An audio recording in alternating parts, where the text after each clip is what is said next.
Venezuela amanece con fuerza, Venezuela amanece en unidad, porque la fuerza es la unión. La fuerza es la unión, la fuerza es la unión, te digo. Venga toda Venezuela a organizarse. La fuerza es la unión, la fuerza es la unión. Y a poner tu granito de arena, dale por Venezuela. Actívate, en la unión está la fuerza. Por eso te digo que la fuerza es la unión. Muy buenos días, Venezuela, bienvenidos todos a este su espacio. La Fuerza es la Unión, una tribuna abierta de la sociedad democrática venezolana para compartir con todos ustedes, más allá de cualquier distingo puntual, partidista o ideológico, la angustia, la preocupación, la justa indignación por lo que hoy ocurre en nuestro país y también la certeza, la confianza, la esperanza de que trabajando juntos, de que remando unidos en la misma dirección, seremos capaces de construir la Venezuela de trabajo y de respeto, la Venezuela con alimentos y con medicinas, la Venezuela con democracia y con libertad, que todos necesitamos y que ciertamente todos merecemos. Como suele ocurrirnos los lunes, muchas informaciones se acumularon desde el viernes hasta acá. Bueno, habría que destacar, entre otras, la Misa de la Esperanza, celebrada el pasado sábado en la Plaza Bolívar de Chacao por Monseñor Cardenal Baltasar Porras. Un mensaje poderoso emitió la Iglesia Católica, un poco adelantándose, ¿no?, a lo que era el Evangelio establecido, previsto para el día de ayer, domingo 2, nos decía Monseñor Cardenal Porras, citando el Evangelio según San Lucas, bueno, a prepararse, porque lo que viene es el tiempo de liberación y tenemos que estar despiertos, con la cabeza alta, esperando ese tiempo y activando para que ese tiempo ocurra. Repito, ayer fue el primer domingo de Adviento y Adviento significa eso, viene de la palabra latina que significa en español venida, llegada. Hay que prepararse para la llegada del niño Dios y en nuestro caso, en el caso de los venezolanos, hay que prepararse para la venida también de la libertad y de la democracia, y eso no va a llegar solo. Eso implica fortaleza espiritual, eso implica decisión y trabajo y organización. Entonces, muy importante esta Misa de la Esperanza celebrada el pasado sábado. También fue el Día Mundial de la Lucha contra el SIDA. Nuestra palabra de homenaje a todas las personas que le han dedicado desde hace ya muchísimo tiempo esfuerzo, tiempo, vida, no solamente los profesionales de la medicina que lo han hecho con entusiasmo y con fuerza, sino tantas y tantas personas, familiares, personas cercanas, allegadas a las víctimas de este mal que en las primeras de cambio, al principio de la epidemia, estaba además asignado por un tabú social que hizo posible además que la epidemia cobrara más víctimas de las que en efecto tenía que cobrar. Bueno, todo eso ocurrió este fin de semana. También ocurrió el caso mexicano y hay que decirlo, ojo con lo que ocurrió en México, porque es un signo de alerta para acá, para nuestra realidad interna. Y no me refiero a López Obrador, me refiero a lo que hizo Maduro allá. Maduro se va para México con una comitiva de 100 personas, estando este país en la miseria en la que nos encontramos, habiendo niños muriendo por falta de medicina y por falta de alimentos. ¿Cuánto cuesta movilizar 100 personas para un evento protocolar en México? Bueno, se fueron para allá. La pita fue estruendosa, el rechazo fue brutal, brutal. O sea, Maduro ahora viaja no solamente para que lo insulten acá, sino para que lo insulten afuera también. Una cosa impresionante, una cosa absurda. Ahora, ¿qué es lo que dijeron al regresar? No fue maravilloso. Las palabras de Jorge Rodríguez, la verdad es que dan, bueno, extrema curiosidad. No, fue estupendo. Nos besaron, bueno, las muestras de apoyo y de cariño fueran inmensas, como que si hoy el mundo no estuviera interconectado y como si todo el mundo no hubiera visto y escuchado lo que ocurrió. Ahora, esto no es tontería, esto no es un detalle, esto es un tema de fondo. Yo les voy a poner un ejemplo. Cuando Chávez, y ojo, yo no estoy diciendo que Chávez sea mejor que Maduro, por el contrario, yo creo que Chávez es el culpable, el responsable inicial de toda esta desgracia, ¿no? el que destruyó todo para que después Maduro viniera a tratar de gobernar sobre las ruinas. Pero Chávez tenía en relación a este tema, como él tenía de verdad liderazgo político, no solamente una maquinaria para extorsión económica, sino tenía liderazgo político, Chávez, por ejemplo, con Chávez estaba planteada una disputa por quién imponía su narrativa frente a la verdad. Tú veías un muchachito pidiendo dinero en un semáforo, entonces, por ejemplo, la oposición decía, eso es una muestra del fracaso del gobierno, ¿no? De que los niños de la calle siguen en la calle. Eso es lo que decía la oposición. ¿Qué decía Chávez? No, eso es culpa del capitalismo. Y eso lo estamos resolviendo, pero poco a poco. Y no son niños de la calle, sino niños de la patria. Y los vamos a dignificar. Cada quien tenía una narrativa distinta, pero la realidad era una sola. Chávez no negaba que ese niñito estuviera allí. ¿Qué es lo que ocurre con Maduro? Maduro no es que quiera imponer su narrativa. Maduro niega la verdad. Maduro quiere imponer una realidad paralela. ¿Entiendes? Y eso no lo puede hacer con palabras. Eso lo tiene que hacer con la fuerza. De allí el peligro brutal de la deriva hacia el fascismo que tiene esta cosa que ellos llaman revolución. Un ejemplo, bueno, lo que está pasando con los trabajadores. Rubén González, líder de los trabajadores de Ferrominera, pasó la primera noche de cautiverio injusto, esposado de pies y manos en un pasillo, en la cárcel de La Pica, a donde fue conducido por un tribunal militar, es decir, por un tribunal que no es su juez natural.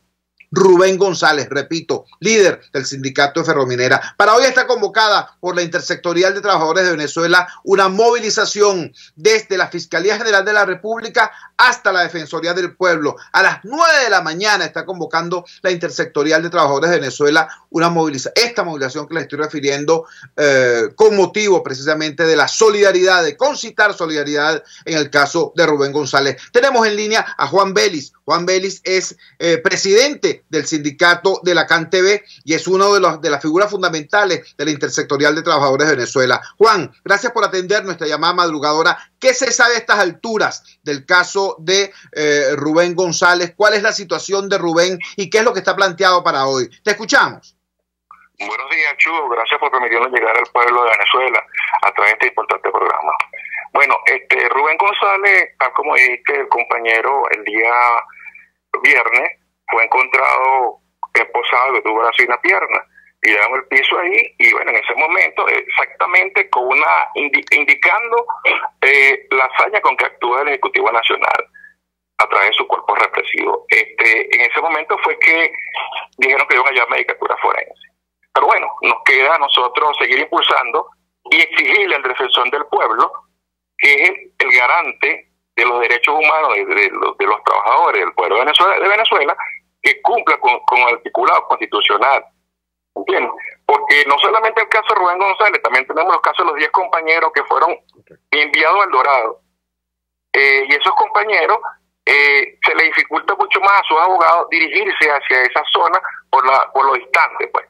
Ante ese evento, la Intersectorial de Trabajadores de Venezuela vamos a exigir al defensor del pueblo que cumpla con el articulado constitucional en cuanto a las atribuciones del defensor del pueblo. Eso va a ser el día de hoy en Parque Carabobo, y de ahí nos vamos a dirigir con una comunicación al defensor del pueblo, porque se están violentando derechos humanos, y además esta intersectorial hemos activado un conjunto de acciones con abogados e incluso con los abogados de Provea, para que en esta misma semana informar a las detenciones arbitrarias en la ONU, al relator de derechos humanos y al relator de la asociación y manifestación. Esto es una serie de acciones que vamos a hacer en forma conjunta en vista de que tenemos que garantizar, y es responsable el defensor del pueblo, de la integridad física de Rubén y los 10 compañeros detenidos.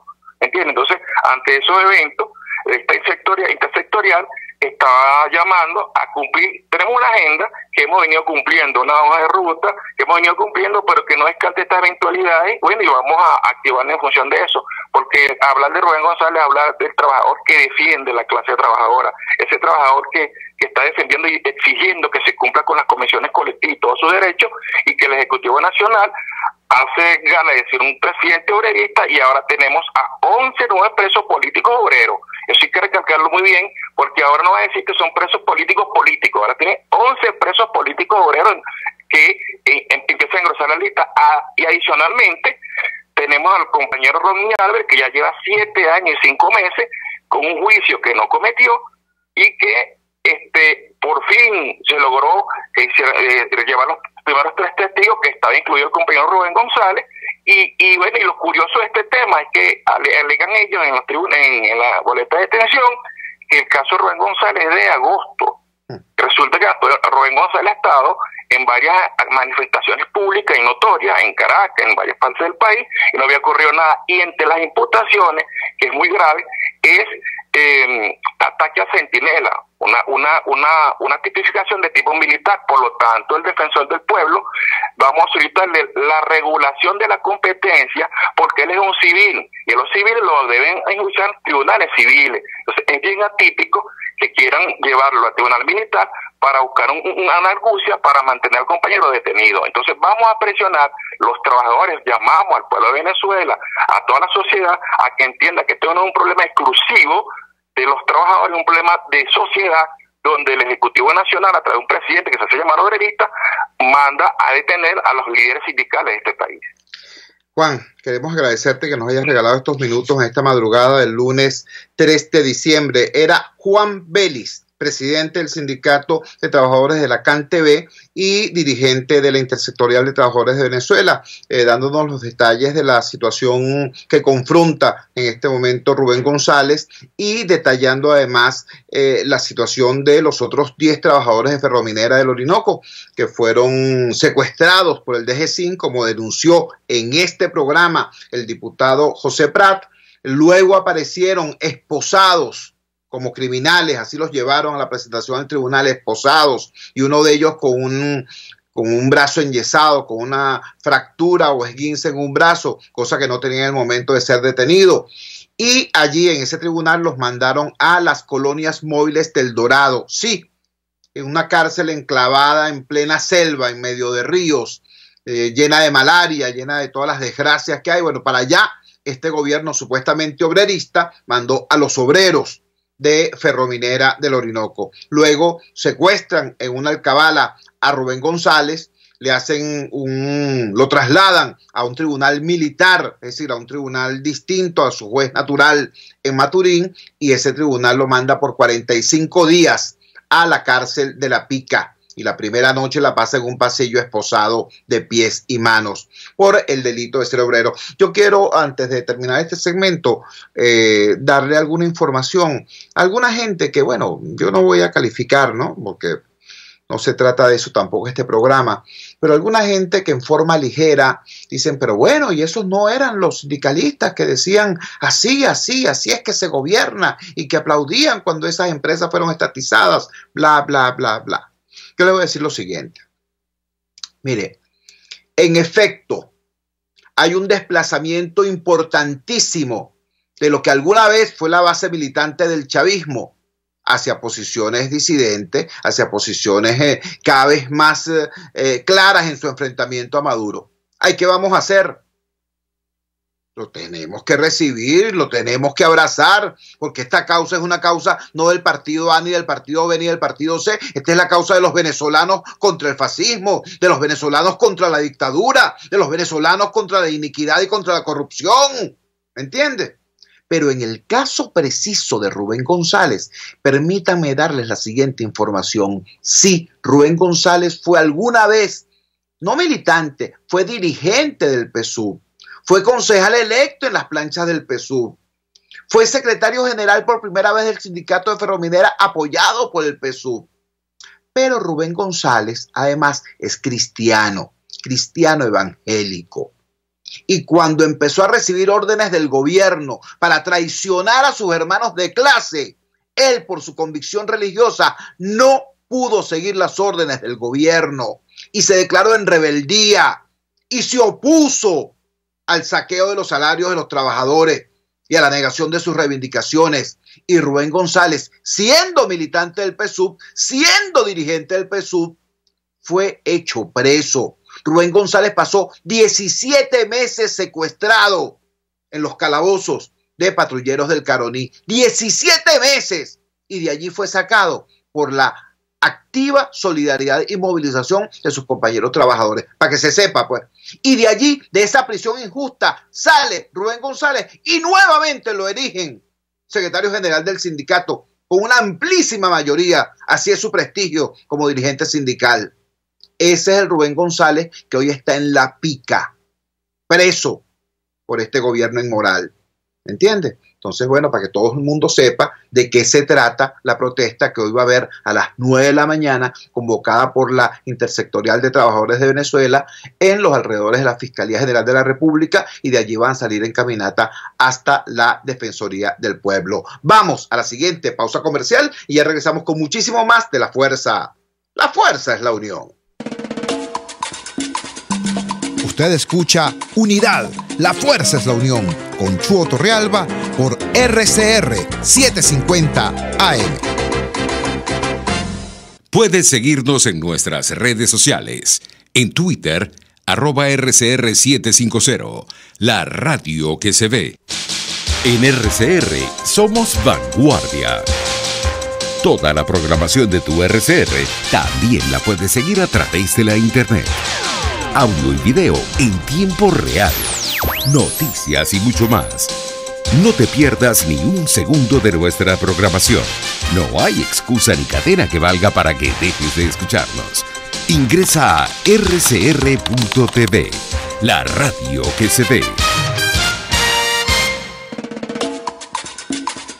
Opinión, ideas en debate. Usted escucha a Chuo Torrealba en Unidad, la fuerza es la unión, por RCR. Regresamos a La Fuerza es la Unión y usted se preguntará, bueno, pero si yo no sabía quién carrizo era Rubén González, si yo no tengo ni idea de quiénes son esos 11 trabajadores, esos 10 trabajadores de Ferrominera que fueron secuestrados por la DGCIN y enviados nada más y nada menos que a las colonias móviles del Dorado, ¿por qué el gobierno sí sabía y por qué el gobierno se ensaña con ellos? Bueno, yo les voy a decir lo que es mi particular impresión del cómo y del porqué de esta agresión. Al gobierno le importa muy poco esa oposición, esa supuesta oposición radical que vive fundamentalmente y se ejerce fundamentalmente en las redes sociales. Esa oposición que se la pasa llamando a huelgas generales colgadas de una nube de Calder o lanzando consignas estrepitosas en Twitter, al gobierno le preocupa muy poco. En cambio, esta actividad de estos trabajadores que fueron capaces de romper el muro de Berlín que separaba a gobierno y oposición y que incorporaron en sus protestas no solamente a los sectores que siempre han estado opuestos al gobierno, como los trabajadores de la salud o los trabajadores de la educación, sino incluso al sindicato de trabajadores de Corpoelec, al sindicato de trabajadores de Hidrocapital, al sindicato de trabajadores de la Cancillería, al sindicato de trabajadores de la Vicepresidencia, imagínense ustedes, hasta eso. Es decir, estas personas que como Rubén González han logrado esta unidad de abajo hacia arriba, desde la realidad misma de la gente, eso sí le preocupa al gobierno. Tuvimos hace pocos días conocimiento de un estudio hecho por el Instituto Delfos, por la encuestadora Delfos, que dirige el doctor Félix Leonardo Seijas, donde nos habla precisamente de esto, de las diferencias que hay entre lo virtual y lo real, entre la oposición tuitera y la oposición que se da en las calles y que se da en la base de la sociedad, ¿no? Por eso quisimos compartir con ustedes justamente esta entrevista exclusiva que nos concediera el presidente del Instituto Delfos, el estadístico Félix Leonardo Seijas. Escuchemos. Vamos a conversar de inmediato con el estadístico, investigador, presidente del Instituto Delfos, Félix Leonardo Seijas. Félix Leonardo es uno de los investigadores venezolanos con mayor experiencia en investigaciones por muestreo, y el Instituto Delfos ofreció en días recientes un estudio importante, porque de alguna manera corrobora aquella impresión que tienen algunos de que desafortunadamente aquí algunos actores políticos hacen política para un sector que puede ser mayoría en redes sociales, pero que es minoría clara, abrumadora en el país nacional. Esta última investigación, la más reciente investigación del Instituto Delfos, nos habla acerca del cambio, de cómo quieren los venezolanos el cambio, y a través de qué mecanismos, qué están dispuestos a hacer para lograr ese cambio que todo el mundo percibe como necesario. Dejemos que sea precisamente Félix Leonardo Seijas que nos hable de estos hallazgos. Félix, gracias por atender nuestra llamada madrugadora. Cuéntanos, ¿cuáles son los principales hallazgos de esta investigación? Muy buenos días, Chu. Un placer estar con ustedes nuevamente. Bueno, los principales hallazgos son precisamente lo que tú comentabas, ¿no? Hay una percepción de que se difunde por las redes sociales. Yo siempre hablo del autobús lleno de gochos, lleno de andinos, que son personas tranquilas, que son personas que hablan bajo, y en ese autobús de 100 personas, bueno, hay 3 maracuchos o 3 orientales, ¿no? Y uno, si pasa cerca de ese autobús, siente que hay un gran escándalo, y cuando se asoma en realidad son pocos los que están haciendo el ruido, ¿no? Esto es lo que pasa en las redes sociales. Pareciera, si uno se mete allí y empieza a navegar por esas redes, que la gran mayoría del país quiere violencia, que la gran mayoría del país se rindió, que no quiere el voto, que están esperando la intervención de los marines en costas venezolanas, pero no es así. El estudio, una vez más, no es el primero que se hace en este sentido, pero este estudio hecho para el Centro de Estudios Políticos y de Gobierno de la UCAP nos dice nuevamente, nos enseña nuevamente que la población, la mayoría de la población, piensa y quiere el voto como la manera de solventar conflictos, pero no solamente el voto, es que hay otras cosas que salen allí. Si unimos las personas que quieren que sea a través del voto que se resuelva los problemas de Venezuela, si eso lo unimos con las personas que dicen que quisiera un acuerdo entre gobierno y oposición, y los que dicen que quisiera que Maduro se fuese pacíficamente renunciando, pues estamos hablando de más de la mitad del país. Es decir, este es un país pacífico, siempre lo ha sido y lo vuelve a demostrar con este estudio, lo vuelve a reflejar. El que las personas, la mayoría quiera que sea a través del voto que se resuelva los problemas del país, no quiere decir necesariamente que todos piensan que así es como se va a terminar resolviendo, porque sienten que en este momento, en este preciso momento, esas condiciones no están dadas, pero sí tienen la esperanza de que esas condiciones se den y en algún momento sea de esa manera que el país dirima sus problemas. Estamos conversando con Félix Leonardo Seijas, el estadístico Félix Leonardo Seijas, presidente del Instituto Delfos, que acaba de realizar una investigación con resultados ciertamente importantes para terminar de enfocarnos como campo democrático, como sociedad democrática, en el camino correcto para la búsqueda del cambio que mucha gente percibe como necesario y urgente. Félix, así como de acuerdo a algunos reportes que leí, el 70% o más piensa que el sufragio es un mecanismo útil, importante para lograr los cambios necesarios. Bueno, tenemos realidades como las próximas, inminentes elecciones de concejales, donde el clima no parece ser precisamente de la participación, y la explicación podría estar precisamente en que la oposición, el liderazgo opositor, no ha hecho llamados claros en ese sentido. Tengo entendido que la investigación que ustedes han realizado también nos habla acerca de la necesidad de elegir un nuevo liderazgo o una nueva vocería del campo opositor. Háblanos de eso, por favor. esa es una demanda hacia la oposición de hace varios años, lo hemos venido diciendo, los estudios lo demuestran una vez tras otra, no solo los cuantitativos sino los cualitativos.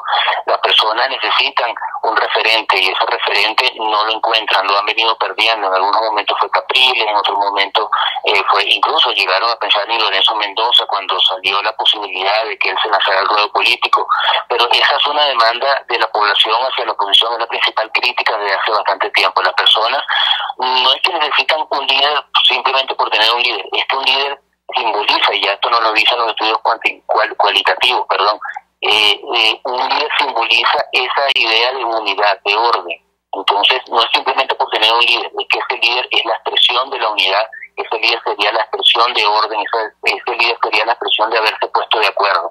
Las personas desde hace mucho tiempo consideran que una instancia como la oposición que no tenga un líder, una instancia de la oposición que no muestre unidad, significa que están peleando, y cuando ven que están peleando, la interpretación es que pelean por sus propios intereses.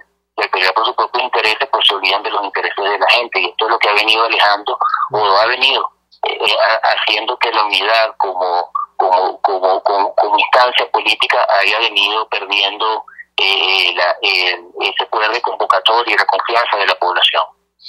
Estamos conversando, repito, con el estadístico Félix Leonardo Seijas, presidente del Instituto Delfos. Félix, acá hemos destacado una paradoja.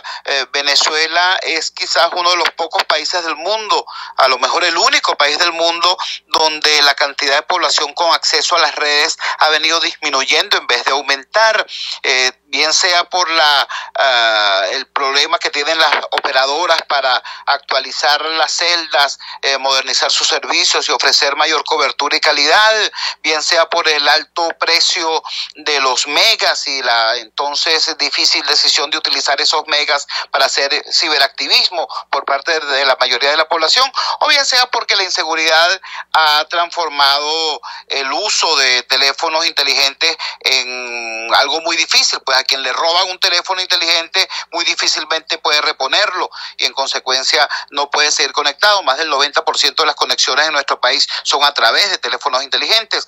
Por la razón que sea, disminuye la población, la cantidad de población en Venezuela con acceso a las redes, según Cabedatos, pero tenemos un liderazgo político que al parecer hace política es para ese segmento de la población que se constriñe, que se reduce.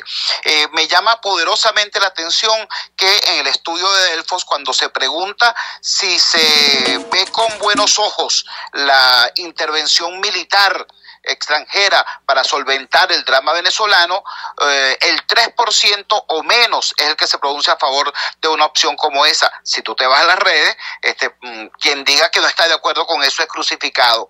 ¿Qué mensaje crees tú que puedes traer de ese dato duro la dirigencia política opositora? Claro, es que ese 3% es casi 1 millón de personas, ¿no? Es suficiente para armar bastante bulla a través de las redes, ¿no? En realidad este país quiere paz, este país quiere que todo se solvente de manera pacífica. Lamentablemente en este momento ha perdido la esperanza de que eso pueda ocurrir una buena parte de la población, sin embargo sigue siendo un deseo. El país está sumido en estos momentos. Aló, sí, te escuchamos. Desgraciadamente perdimos la conexión. Era el estadístico Félix Leonardo Seijas, presidente del Instituto Delfos, dándonos detalle de estos hallazgos de la más reciente investigación del instituto que preside. Efectivamente, allí perdimos la conexión con el estadístico Félix Leonardo Seijas. Creo, sin embargo, que quedó bastante clara su exposición y su punto. Ahora, esto no es un tema abstracto, esto no es un asunto de especialistas para debatirlo en un posgrado sobre análisis estadístico de la realidad política. No, esto es un tema práctico, muy práctico. El próximo domingo, por ejemplo, en este país va a haber elecciones de concejales y un partido muy importante, por cierto, muy importante, Partido Primero Justicia, que tiene alcaldes en El Hatillo, tiene alcaldes en Baruta y tiene alcaldes en Chacao. Allí donde tiene alcaldes, ese partido entonces dice, hay que defender la casa, y montan unas planchas de candidatos a concejales, por cierto, en algunos casos, por lo menos en el caso de Baruta, a contrapelo de lo que es la opinión de los vecinos organizados, pero montan sus planchas y dicen, bueno, hay que votar porque hay que defender la casa. Como que si la casa fuera nada más que Baruta, Chacao y el Hatillo, como que si la casa, como que si no vivieran el resto de Venezuela, ¿me entiendes? O sea, esos signos de incoherencia son gravísimos, ¿ves? Porque exponen a lo que queda de la oposición a unos niveles de ridículo muy importantes, a un mayor fraccionamiento, a una mayor debilidad, ¿entiendes? Entonces, ¿qué es lo que ocurre? ¿Qué es lo que nos están diciendo tanto la calle como los números, tanto las encuestas como la realidad de la gente?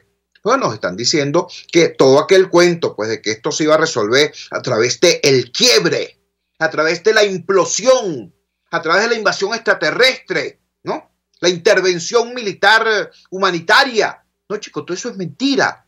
Todo eso es mentira. Y es mentira por dos razones. Primero, porque los supuestos interventores dijeron de manera fuerte y clara que no estaban interesados en eso. Todos. Desde el Grupo de Lima hasta Donald Trump. Todos dicen, apoyamos al pueblo venezolano en la construcción de una salida política a la crisis. Todos. Entonces resulta que los que supuestamente iban a intervenir, resulta que no están interesados en ello. Pero el pueblo venezolano, la base del pueblo venezolano, la inmensa mayoría del pueblo venezolano, chicos, resulta que tampoco. Resulta que al ser consultados sobre eso, y como bien nos decía Félix Leonardo Ceja, no es en este último estudio, es en todos los estudios que se han hecho sobre eso, dicen, no vale, la solución a esta crisis tiene que ser negociada, tiene que ser una solución pacífica, tiene que ser una solución electoral. Entonces tienes tú, repito, tanto las realidades de la comunidad internacional como las realidades de la base de la pirámide, de la base popular en Venezuela, diciendo, no, chicos, queremos una solución, es de tal naturaleza. Pero tienes una dirección política secuestrada por sí misma, haciendo política para Twitter. Entonces, bueno, para esa minoría que en Twitter es más escandalosa que la inmensa mayoría. Entonces, bueno, se producen situaciones como estas, pues. Resulta que vamos el próximo domingo a una elección muy importante, una elección donde quienes van a salir electos son el eslabón del poder más cercano al ciudadano, a la vida del ciudadano, a su casa. Usted que me está escuchando. Y resulta que frente a eso no hay línea clara, no hay orientación de ninguna naturaleza, nada. De repente sale un político por ahí, esos mismos que decían apenas ayer que la salida electoral está cerrada, ahora dicen, 160 muertos después, dicen, no, la solución tiene que ser negociada, pactada y electoral. Albricias, porque cuando eso se planteó, dijeron, yo no sabía nada de eso, yo lo vi por televisión. No vale, yo creo que se cerró el ciclo de la irresponsabilidad y del chantaje, del autochantaje. Tiene que haber aquí políticos que quieran más al país que al poder.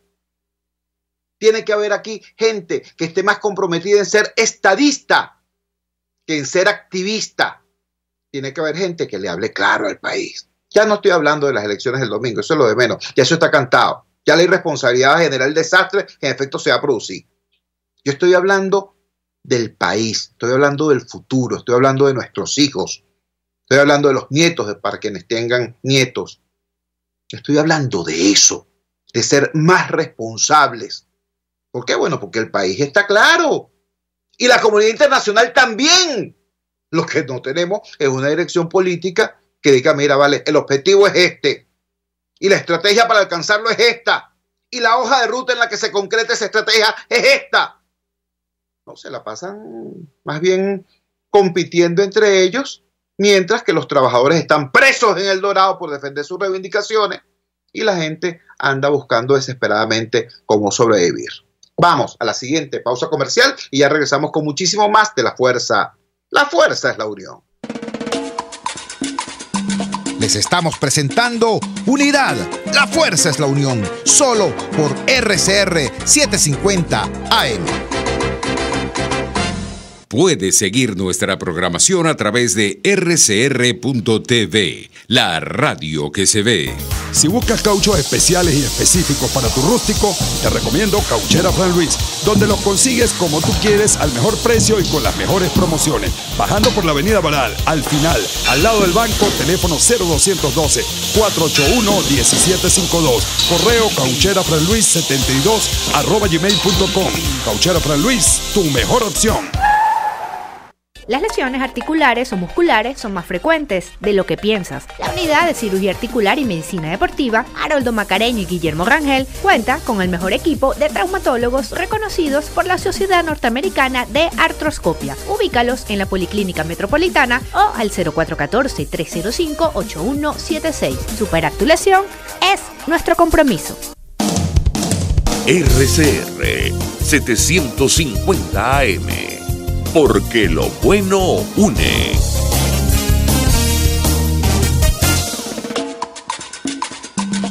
Les estamos presentando Unidad, la fuerza es la unión, solo por RCR 750 AM. Regresamos a la fuerza es la unión, decíamos, mientras que el gobierno disfruta sensualmente del poder, de lo que queda de la bonanza petrolera para sus objetivos egoístas, para, por ejemplo, esta cosa que acaban de hacer, pues, la rumba mexicana, la fiesta mexicana, 100 tipos para acompañar a Maduro, bueno, para que alguien lo aplaudiera, pues, porque como pensaban que no iba a haber, y con razón, ni un solo mexicano que se alegrara por la presencia de ellos en ese país, entonces se llevó su propia barra, ¿no? Mientras ellos se dedican a eso y mientras que la oposición se dedica a pelearse entre sí misma, la dirección opositora, quiero decir, porque oposición somos todos, mientras eso ocurre, el pueblo está en una muy difícil lucha por sobrevivir, y no me refiero simplemente a la lucha por los alimentos, me refiero directamente al tema de conservar la vida en un país donde el Sistema Nacional de Salud fue destruido de manera sistemática por esta desgracia que algunos llaman revolución. Se realizó recientemente la encuesta nacional de hospitales, un estudio muy importante hecho por los propios médicos, y tenemos el detalle de esa investigación por boca de un especialista extremadamente calificado, el doctor Julio Castro, no solamente médico infectólogo, sino también investigador y docente universitario. Escuchemos la entrevista exclusiva que le hicimos a el Vamos a doctor conversar de Julio inmediato Castro con el médico infectólogo venezolano Julio Castro. Julio es un importante investigador y docente universitario, y a finales, la semana pasada, dio la información sobre los resultados de la última encuesta de hospitales. Quisiéramos detalles sobre tal información. Julio, gracias por aceptar nuestra llamada madrugadora. Cuéntanos, en primer lugar, qué es la encuesta de hospitales, quién la realiza, con qué periodicidad se hace y cuáles son sus principales hallazgos. Te escuchamos. Saludos a tu oyente, Chuba, ahora en la mañana. La encuesta nacional de hospitales es una iniciativa que empezó a través de una ONG que se llama Médicos por la Salud desde el año 2014. Desde entonces, con información voluntaria de los médicos que trabajan en el país, queríamos dar como una foto de la situación de salud, por lo menos de los hospitales, que es un componente del sistema de salud. Desde entonces lo habíamos hecho habitualmente hasta el mes de marzo, que es el Día del Médico, con la idea de documentar la situación de los hospitales. Eso había venido creciendo, teníamos en registro 300 hospitales, pero a propósito de un contacto que tuvimos este año con organizaciones del Sistema de Naciones Unidas y ONG internacionales que querían ayudar en el tema hospitalario de alguna manera porque vieron los datos, nos pidieron que fuera la información un poco más específica, que necesitamos saber si había adrenalina o si había insulina en determinado hospital de Venezuela, y con eso hicimos un cambio de formato. Dejamos las mismas preguntas, pero hicimos un formato dedicado más profundo en 40 hospitales del país, que es lo que hicimos en la rueda de prensa en estos días, y liberamos estos datos. Los datos se parecen bastante a lo que veníamos, todos han empeorado, la verdad, pero nos da unos detalles mucho más específicos de recursos humanos, insumos, material médico quirúrgico, situación de las camas, situación específica de los laboratorios en todo el país. Esto es una radiografía bastante clara de la situación nacional. Estamos conversando con el médico infectólogo Julio Castro, dándonos los resultados y detalles de la encuesta nacional de hospitales. Julio, los venezolanos nos acabamos de enterar de que el señor Nicolás Maduro Moros acudió a un evento en México, la toma de posesión de López Obrador, con un séquito de 100 personas. Mover 100 personas de aquí a México, ida y vuelta, supone un gasto importante. Dinos tú, a la luz de la situación de los hospitales, ¿cuáles son los rubros que requerirían mayor y más urgente inversión inmediata para, hacer la diferencia entre la vida y la muerte para muchísimos venezolanos? Digo, a la luz del resultado de esta encuesta. El hospital es un universo complejo que tiene muchas cosas, tiene insumos, tiene servicios, hay gente que vive allí, o sea, que trabaja o que casi vive, que son los médicos y las enfermeras. Yo diría que lo más importante son unos insumos, o sea, no hay derecho, es una vergüenza que 55% de las emergencias del país no tengan insulina la semana pasada. Eso es una vergüenza, o sea, es algo que no debería pasar. Es imposible para un médico manejar una crisis de diabetes a un paciente críticamente enfermo sin insulina. Eso es algo terrible, yo diría criminal. Lo mismo pasa, 60% de esos mismos centros no tienen un solo medicamento antihipertensivo. Eso es una barbaridad. ¿Qué hay para abajo? Pues de ahí empieza. Entonces, insumos es un tema que pudiera resolver el gobierno en teoría relativamente fácil, porque ya sabe que hace falta y lo que tiene es que llevar los insumos a los hospitales. El segundo elemento es el tema servicios, es un poco más complejo, porque imagínate, en el monitoreado de una semana, 70% de los hospitales no tuvieron agua. En algún momento, unos más, unos menos, 10% no tuvieron agua ningún día de los 7 días de la semana. Y eso es un tema que el hospital no puede resolver, pero tiene que resolver las compañías de distribución de agua en los hospitales. Sabemos que hay un problema de agua a nivel nacional, pero la distribución de los hospitales de agua debería ser prioritaria, lo mismo que luz.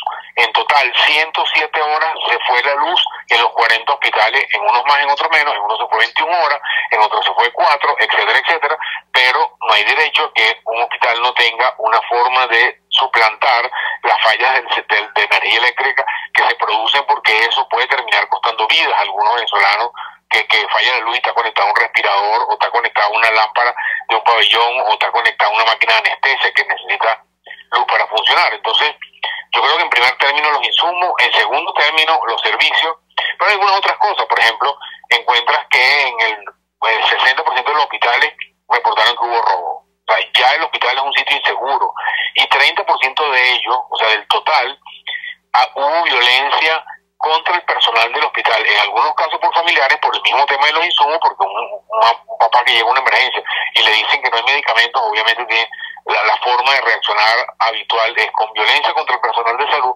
pero también hubo violencia sobre el personal de salud, sobre grupos paramilitares o grupos de control del orden dentro de los hospitales. Los hospitales están tomados por organismos de seguridad, en algunos casos Policía Nacional Bolivariana, en otros casos milicia, en otros casos círculos bolivarianos, etcétera, que debiendo proteger las instalaciones, las personas y los insumos, más bien agreden al personal de salud de alguna manera, porque el personal se queja, protesta, etcétera, etcétera. Entonces, hay situaciones que tú pudieras resolver, unas muy rápidas como los insumos, otras no tan rápidas como los servicios, pero aliviarías un poco la situación, y hay organizaciones internacionales dispuestas a ayudar, y es inaceptable que el gobierno no de alguna manera no dé su brazo a torcer o no acepte tener ayuda que pudiera aliviar y evitar mucho dolor y mucho sufrimiento en el país. Hablando de este último tema que aludes, el tema de la ayuda internacional, tuvimos recientemente en el caso del Hospital Clínico Universitario el ejemplo de una ayuda ofrecida, una donación ofrecida por Médicos Sin Fronteras, que fue rechazada por las autoridades de ese mismo centro de salud. ¿Esto es un exabrupto puntual o desgraciadamente responde a una política de Estado? Yo creo que es una política generalizada. Creo que nos enteramos del clínico porque lo escribieron, pero aparentemente es algo que viene pasando reiterativamente, y sabemos, creo que es algo que debemos decir, las organizaciones están entregando algunos insumos por una vía no regular. ¿Qué significa eso? Identifican a un médico del hospital y le dan algunos insumos, y ese médico los lleva a él como personal, porque estas organizaciones no pueden hacerlo institucionalmente. alguna muy poca ayuda, poquita, está llegando a algunos hospitales del interior, etcétera, etcétera, pero eso no es suficiente. Necesitamos una ayuda de gran magnitud que sea institucionalizada, que sea auditable, que sea cuantificable y que alguien dé respuesta por esos insumos, porque esto tiene un componente secundario que puede aumentar la corrupción dentro de los propios hospitales. Entonces, en la medida que haya transparencia, mira, llegaron 50 cajas de suero y se repartieron así, bueno, todo el mundo sabe dónde están, a dónde fueron esos recursos, y se puede hacer una auditoría tanto de la donación como de las personas que la reciben. Julio, estamos conversando con el doctor Julio Castro, médico infectólogo, que nos está dando información valiosa sobre los resultados de la última encuesta nacional de hospitales.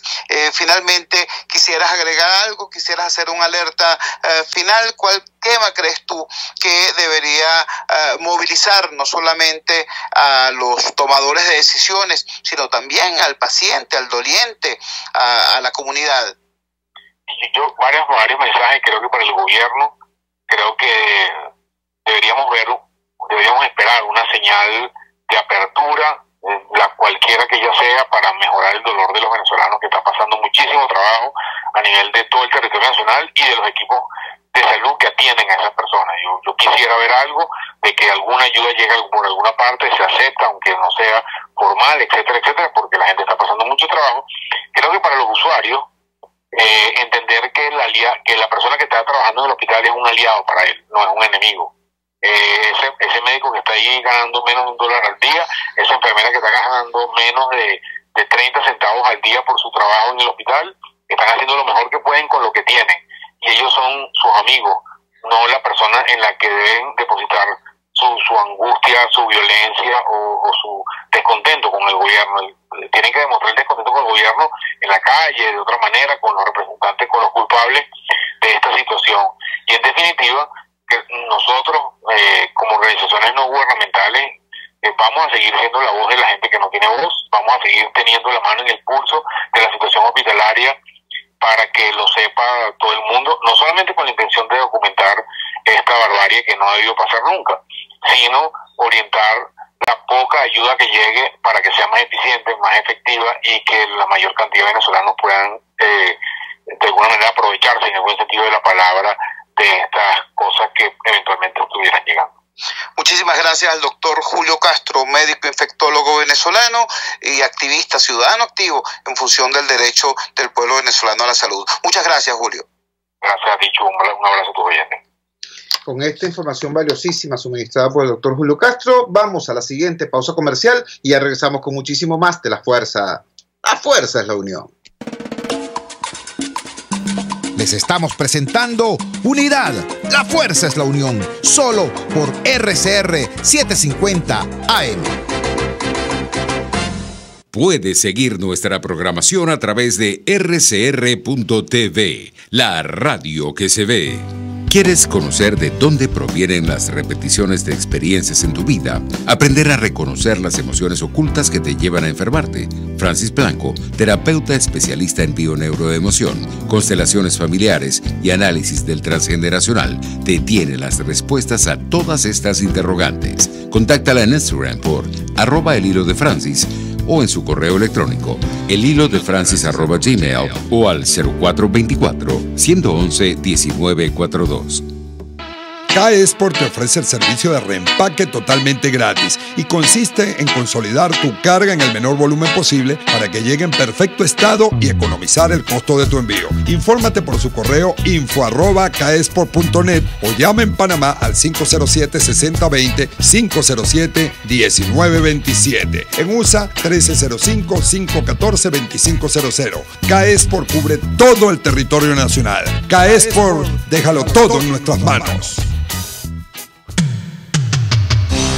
Antes de empezar el día, entérese de lo que acontece en el país junto a Pedro García Otero en Titulares de la Mañana. De lunes a viernes a las 6:30 de la mañana. Acompáñelo y empiece su día bien informado. Titulares de la Mañana con Pedro García Otero. Solo por RCR 750 AM. Porque lo bueno une. Amanece con la fuerza de un país que quiere cambio. Chuo Torrealba está al aire en Unidad. La fuerza es la unión. 482-9750 y @Chuo Torrealba por RCR. Regresamos a la Fuerza de la Unión y lo hacemos con un servicio público. Se solicita con carácter de urgencia para la paciente Mari Díaz, paciente oncológico. Se requieren transfusiones de sangre, necesita donantes de sangre tipo A negativo, repito, tipo A negativo. Las personas que puedan colaborar pueden dirigirse al banco de sangre de la clínica Racetti o pueden comunicarse al celular 0426-894-5245. Repito, 0426-894-5245. Paciente Mari Díaz, paciente oncológica, requiere con urgencia esta ayuda, este aporte.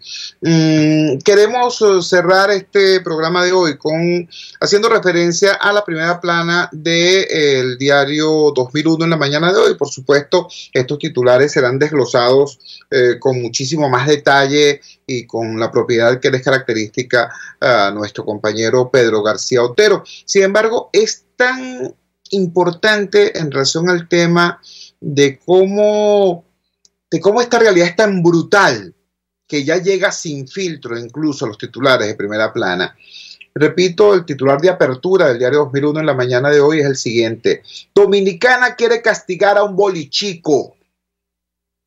El subtítulo, el sumario de esta información dice así, también en primera plana: Justicia del país caribeño solicita extradición de Gabriel Jiménez Aray por fraude multimillonario del Banco Peravia. El boliburgués cumple condena de 3 años en una cárcel norteamericana por lavado de dinero. ¿Qué destaco yo de este titular, de esta nota de apertura en primera plana? La información misma, bueno, en realidad no, porque ya esto lo dijimos nosotros el pasado viernes. La detención de Gabriel Jiménez Aray, su vinculación con el caso Andrade, con el caso Gorrín, el hecho de que había admitido su culpa, el hecho de que también tiene una relación de parentesco con otro personaje de nombre Gabriel Jiménez, alguien muy joven, es padre de Gabriel Jiménez, quien es señalado como ser la eminencia gris, el cerebro detrás de la operación de Nicolás Maduro con el Petro. Bueno, todo eso lo dijimos el pasado viernes, así que esto de hoy no debiera sorprendernos mucho. Lo que sí me llama la atención es el manejo del lenguaje, ¿no? Que un medio de circulación nacional pueda poner en su principal titular y en el sumario la palabra bolichico y la palabra boliburgués, sabiendo además que, bueno, todo el mundo que lea eso va a entender de qué se trata. Y sí, tienen razón los colegas del 2001. Claro que todo el mundo sabe ahora de qué se trata. Ya la expresión boliburgués no es un adjetivo lanzado desde las trincheras de la oposición contra los sectores del gobierno. Ya el apelativo bolichico no es simplemente un tema de los periodistas especializados en el tema eléctrico, que a propósito del caso Derwick tengan conocimiento de tal o cual entretelón. No. Ambos términos, ambas expresiones, bolichico y boliburgués, son expresiones transparentes para la inmensa mayoría de los venezolanos. Cada vez que conocemos información como la que nos acaba de dar Julio Castro a propósito de el drama que se vive en los hospitales venezolanos, cada vez que conocemos información como la que nos dio acá el presidente del sindicato de trabajadores de la CanTV a propósito de la persecución infame de que es objeto la dirigencia obrera en nuestro país, todos sabemos, bueno, cuál es la causa eficiente de eso. La causa eficiente de eso es, sí, la guerra económica. La guerra económica que el gobierno y los corruptos asociados al gobierno han librado contra todos los venezolanos. La manera como han quebrado en forma horrenda este país, como han destruido incluso, la gallina de los huevos de oro, PDVSA, la manera como acabaron con el sueño de una Venezuela postindustrial, pospetrolera, con el caso de las empresas de Guayana. El último dato, pues ahora agarraron los mataderos, van a acabar hasta con eso. ¿Entiendes? ¿Para qué? Además, para robárselo. Bueno, ahí está el caso de Andrade como vitrina de lo que han hecho estos sujetos. No estamos hablando de un recoveco por allí, no, estamos hablando de un ex tesorero de la nación, uno de tantos implicados precisamente en el desfalco y el saqueo a nuestra patria. Entonces, bueno, esa es la situación que trasluce y que hace posible que un medio de circulación nacional utilice en forma normal esos términos como boliburgués y como bolichico, sabiendo que todo venezolano, sea de gobierno, sea de oposición, sea civil, sea militar, sea de izquierda, sea de derecha, todo el mundo sabe a qué se están refiriendo. Se están refiriendo a la monstruosa corrupción que convirtió a el país, que era la economía con más recursos de América Latina, en un país que ya hoy, en este momento, es superado hasta por Haití en materia de calidad de vida. Eso no tiene perdón de Dios. Trabajamos para ustedes en la dirección general de la emisora, Jaime Nestares. Al frente de los controles estuvo César Arteaga. Habló para ustedes su amigo, comunicador popular, activista social, ciudadano en lucha por la democracia y por la libertad, Jesús Chuo Torrealba. Ahora más que nunca, fuerza, Venezuela, porque la fuerza es la unión. RCR presentó Unidad, la fuerza es la unión, con Chuo Torrealba, solo por RCR 750 AM.